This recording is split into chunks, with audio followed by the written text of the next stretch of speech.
14 फरवरी 2019 दोपहर का समय।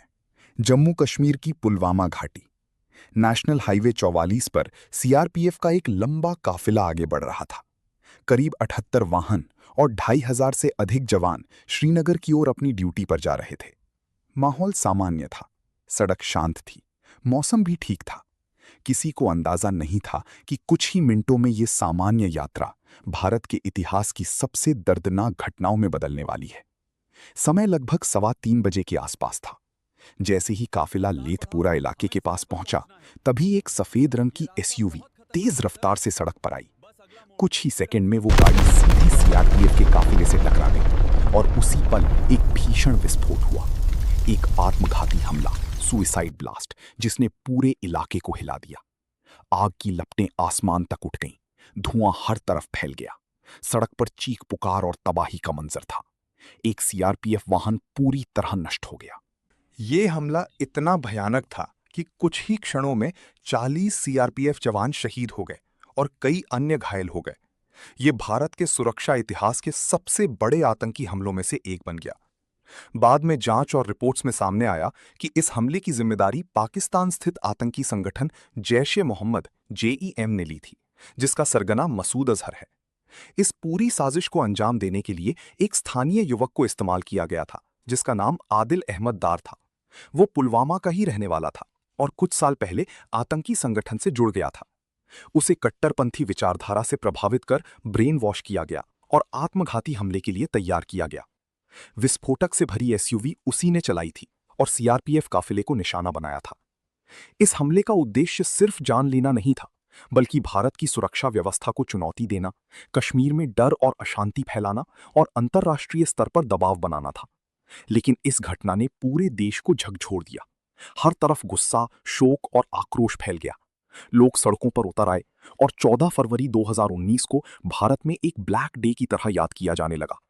ये वो दिन था जब देश ने अपने 40 वीर जवानों को खो दिया, लेकिन साथ ही ये भी साबित हुआ कि भारत अपनी सुरक्षा और जवाब के लिए और अधिक मजबूत होगा। हमले के तुरंत बाद दिल्ली में माहौल पूरी तरह बदल गया। प्रधानमंत्री आवास, साउथ ब्लॉक और सुरक्षा एजेंसियों के दफ्तरों में लगातार बैठकों का दौर शुरू हो गया। Cabinet committee on security (CCS) को तुरंत बुलाया गया। इस बैठक में शामिल प्रमुख लोग थे प्रधानमंत्री नरेंद्र मोदी, गृह मंत्री राजनाथ सिंह, रक्षा मंत्री निर्मला सीतारमण, राष्ट्रीय सुरक्षा सलाहकार अजीत डोवाल और तीनों सेनाओं के प्रमुख, थल सेना प्रमुख जनरल बिपिन रावत, वायुसेना प्रमुख air chief marshal BS Dhanoa और नौसेना प्रमुख एडमिरल सुनील लंबा। मीटिंग का माहौल बेहद गंभीर था। सभी के सामने एक ही सवाल था, इस हमले का जवाब कैसे दिया जाए। इसी दौरान खुफिया एजेंसियों रॉ, IB और NIA को पूरी जांच तेज करने के निर्देश दिए गए। NIA को हमले की तकनीकी और ग्राउंड जांच सौंपी गई। जांच में सबसे पहले ये सामने आया कि हमला एक जैश-ए-मोहम्मद (JEM) नामक आतंकी संगठन ने किया था और इसे एक स्थानीय युवक आदिल अहमद दार ने अंजाम दिया था, जिसे ब्रेन वॉश करके आत्मघाती हमलावर बनाया गया था। अब सबसे बड़ा काम था आतंकी ठिकानों को ढूंढना। Satellite intelligence (SATINT), human intelligence (HUMINT), signal intelligence (SIGINT), raw और सेना की इंटेलिजेंस यूनिट्स ने पाकिस्तान अधिकृत कश्मीर (POK) और खैबर पख्तूनख्वा इलाके में मौजूद JEM के ठिकानों की निगरानी शुरू की।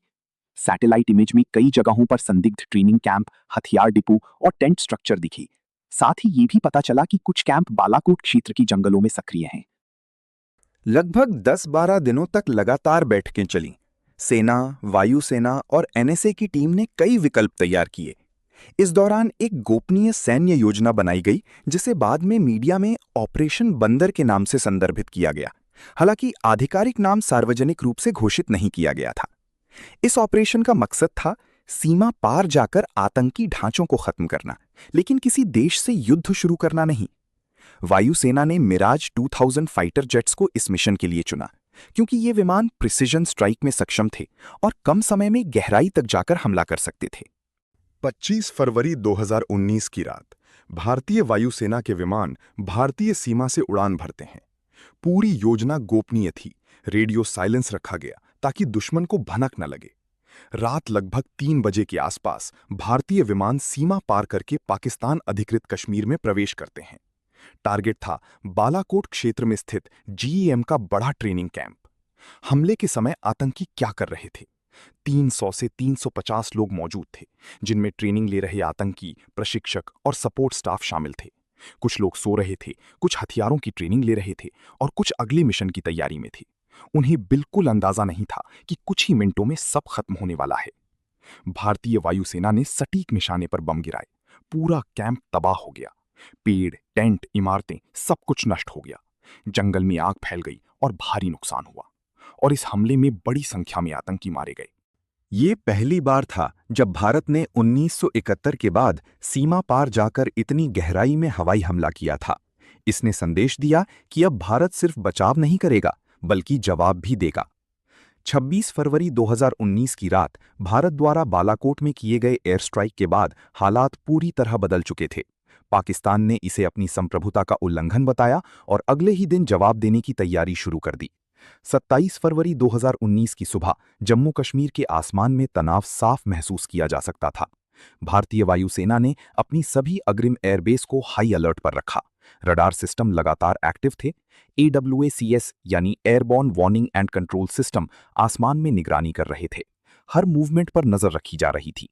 सुबह लगभग 8:45 से 9 बजे के बीच पाकिस्तान एयरफोर्स के कई फाइटर जेट्स, जिनमें F-16, JF-17 और मिराज शामिल बताए जाते हैं, LOC की ओर बढ़ते देखे गए।